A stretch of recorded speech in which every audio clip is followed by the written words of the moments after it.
ആണെങ്കിലും നായയായാലും ശരി.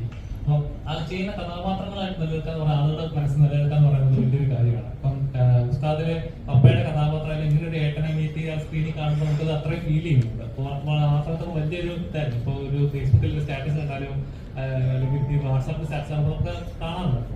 എത്രത്തോളം ഫേവറേറ്റ് ആണ് ഇപ്പോഴും ആ മൊമെന്റുകൾ ഓർക്കാറുണ്ടോ ലാൽസാറുമായിട്ട്? തീർച്ചയായിട്ടും അത് ഇപ്പോഴും നമുക്ക് മെസ്സേജസും ഗ്രീറ്റിംഗ്സും ഒക്കെ വരാറുണ്ട്.